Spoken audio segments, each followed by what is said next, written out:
"What is truth?" said jesting Pilate, and would not stay for an answer. Certainly there be that delight in giddiness, and count it a bondage to fix a belief, affecting free will in thinking as well as in act.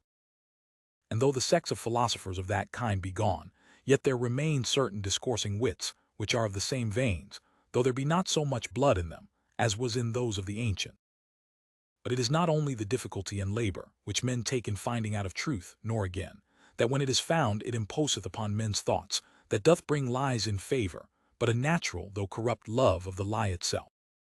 One of the later school of the Grecians examineth the matter, and is at a stand to think what should be in it, that men should love lies, where neither they make for pleasure as with poets, nor for advantage as with the merchant, but for the lie's sake. But I cannot tell this same truth is a naked and open daylight, that doth not show the masks and mummeries and triumphs of the world, half so stately and daintily as candlelights. Truth may perhaps come to the price of a pearl, that showeth best by day, but it will not rise to the price of a diamond, or carbuncle, that showeth best in varied lights. A mixture of a lie doth ever add pleasure.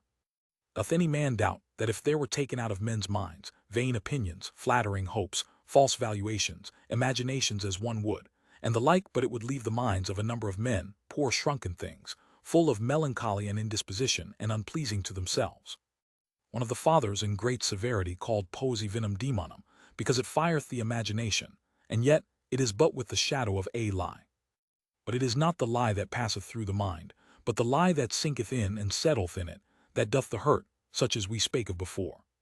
But howsoever these things are thus in men's depraved judgments and affections, yet truth, which only doth judge itself, teacheth that the inquiry of truth, which is the love-making or wooing of it, the knowledge of truth, which is the presence of it, and the belief of truth, which is the enjoying of it, is the sovereign good of human nature.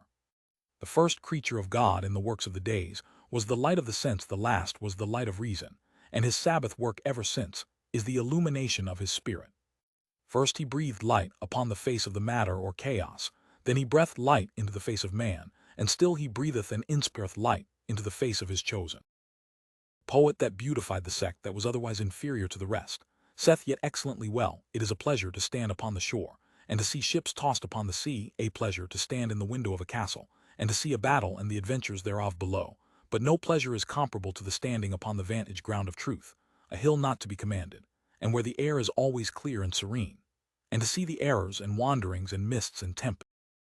in the vale below, so always that this prospect be with pity, and not with swelling or pride.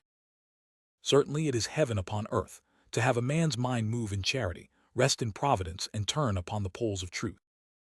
To pass from theological and philosophical truth to the truth of civil business, it will be acknowledged, even by those that practice it not, that clear and round dealing is the honor of man's nature, and that mixture of falsehoods is like alloy in coin of gold and silver, which may make the metal work the better, but it embasseth. For these winding and crooked courses are the goings of the serpent, which goeth basely upon the belly and not upon the feet. There is no vice that doth so cover a man with shame as to be found false and perfidious. And therefore Montaigne saith prettily, when he inquired the reason, why the word of the lie should be such a disgrace, and such an odious charge. Saith he, if it be well weighed to say that a man lieth, is as much to say, as that he is brave towards God, and a coward towards men. For a lie faces God, and shrinks from man. Surely the wickedness of falsehood and breach of faith cannot possibly be so highly expressed, as in that it shall be the last peal to call the judgments of God upon the generations of men, it being foretold, that when Christ cometh, he shall not find faith upon the earth.